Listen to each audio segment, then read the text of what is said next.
आज 24 जुलाई है और मिडिल ईस्ट की बड़ी खबरों के साथ हाजिर हूं मैं अब्बास मेहदी। पहली खबर है, पाकिस्तान नहीं इराक के हाथ ट्रंप ने भिजवाया था सीज फायर प्रपोजल। ईरान ने ठुकराया सीज फायर का प्रस्ताव। जानेंगे और क्या क्या कहा ईरान ने। दूसरी खबर है कि ट्रंप की नई धमकी सामने आई है। होर्मुज स्ट्रेट में शिप्स और कार्गो को होने वाले किसी भी नुकसान की भरपाई के लिए अमेरिका ईरान के फ्रीज एसेट्स का इस्तेमाल करेगा, ये धमकी दी है ट्रंप ने। जानेंगे कि ईरान ने इस धमकी पर क्या कहा है। तीसरी खबर है, लगातार 13वीं रात अमेरिका ईरान में वार पलटवार जारी रहा। ईरान के अहवाज में 4 आम लोगों की मौत हो गई। चौथी खबर है, मस्जिद अक्सा से मस्जिद अक्सा में हज़ारों इजरायली सेटलर्स का हंगामा, बिफर पड़े दुनिया के तमाम मुस्लिम मुल्क। और पांचवी खबर है, अमेरिका के साथ न्यूक्लियर डील करके बुरे फंसे मोहम्मद बिन सलमान। ये सारी खबरें अब तफसील से जानते हैं। पाकिस्तान ने ही इराक के हाथ ट्रंप ने भिजवाया था सीज फायर प्रपोजल। जी हां, न्यूयॉर्क टाइम्स के मुताबिक ईरान दौरे पर गए इराक के वजीर आज़म अली अल ज़ैदी के ज़रिए से पहुंचाए गए अमेरिकी सीज फायर प्रपोजल को ईरान ने ठुकरा दिया है। इस प्रपोजल की पूरी जानकारी अभी सामने नहीं आई है, लेकिन रिपोर्ट के मुताबिक ईरानी ऑफिशियल्स का कहना है कि ईरानी सरकार ऐसे किसी समझौते में दिलचस्पी नहीं रखती जिसमें होर्मुज पर किसका कंट्रोल रहेगा ये साफ न हो। उधर इराकी वज़ीर आज़म अली अल ज़ैदी के ऑफिस का कहना है कि उन्होंने तेहरान का दौरा किया ताकि अमन और बातचीत की अपील की जा सके और वादा किया कि इराकी ज़मीन का इस्तेमाल ईरान पर हमले के लिए नहीं होने दिया जाएगा। यहाँ गौर करने वाली बात यह है कि पहले ट्रंप ने पाकिस्तान को बिचौलिया बनाकर ईरान से डील की कोशिश की थी।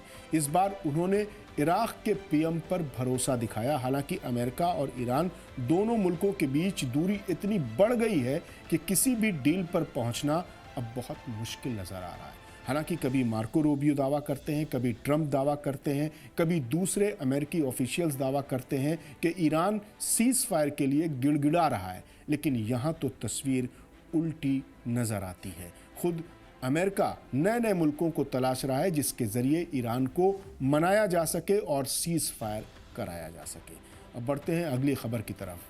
अमेरिकी प्रेसिडेंट डोनाल्ड ट्रंप ने ईरान के ब्रिजेस और पावर प्लांट्स को निशाना बनाने की धमकी के बाद नई धमकी दी है। ट्रंप ने कहा है कि होर्मुज स्ट्रेट में शिप्स और कार्गो जहाज़ों को होने वाले किसी भी नुकसान की भरपाई के लिए अमेरिका ईरान के फ्रीज एसेट्स का इस्तेमाल करेगा। ट्रंप के इस बयान पर ईरान के फॉरेन मिनिस्टर अब्बास अराक्ची ने कहा कि किसी मुल्क के सरकारी फ्रीज एसेट्स का इस्तेमाल अपने मुल्क के नुकसान की भरपाई के लिए करना एक भड़काऊ मिसाल होगी। आपको बता दें कि अमेरिका ने 1979 के तेहरान होस्टेज क्राइसिस के बाद ईरान के अरबों डॉलर के असासे जब्त किए थे और आज भी तकरीबन 100 अरब डॉलर की रकम मुख्तलिफ मुल्कों में फ्रीज है।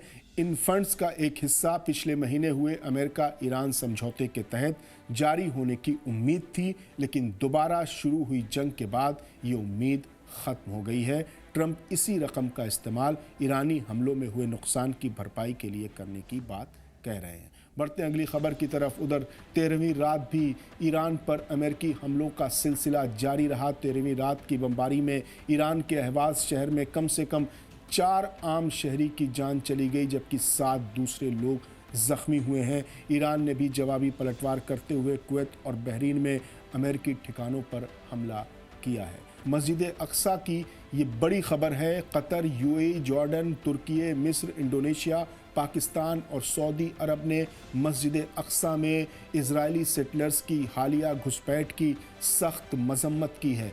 इन मुस्लिम मुल्कों की तरफ से जारी मुश्तरका बयान में कहा गया है कि मुक़द्दस मकामात में ये घुसपैठ इंटरनेशनल कानून, यूएन की करारदादों और मशरिक़ी कुद्स के तारीख़ी और कानूनी दर्जे की खुली खिलाफ वर्जी है। मुस्लिम मुल्कों ने इजरायली इंतहा पसंद गिरोहों की उकसावे वाली कार्रवाई की भी सख्त अल्फाज में मसम्मत की है और कहा है कि ऐसे कदम नफ़रत और इंतहा पसंदी को बढ़ाते हैं। मुस्लिम मुल्कों ने मस्जिद अक्सा पर जॉर्डन की तारीख़ी निगरानी का दोबारा एहतराम करने पर ज़ोर दिया और मशरिक़ी कुद्स की तारीख़ी, कानूनी और आबादी की हैसियत बदलने की हर कोशिश को नामंजूर कर दिया। आपको बता दें कि कल यानी 23 जुलाई को मस्जिद अक्सा में बड़ा हंगामा देखने को मिला। इजराइल के हज़ारों यहूदी इंतहा पसंद वहां पहुंच गए। उनके साथ इजराइल के नेशनल सिक्योरिटी मिनिस्टर इतमार बिन गिवीर भी मौजूद थे। इस वाक़े ने पूरे इलाके में तनाव और बढ़ा दिया।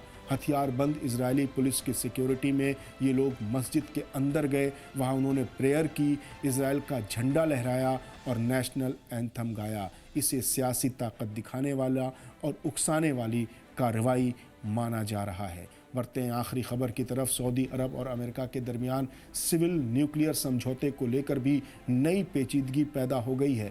अमेरिकी सदर डोनाल्ड ट्रंप ने कहा है कि अगर सऊदी अरब इस समझौते को मुकम्मल करना चाहता है तो उसे अब्राहम अकॉर्ड्स में शामिल होकर इजराइल को बाकायदा तस्लीम करना होगा और उससे डिप्लोमेटिक रिलेशंस कायम करने होंगे।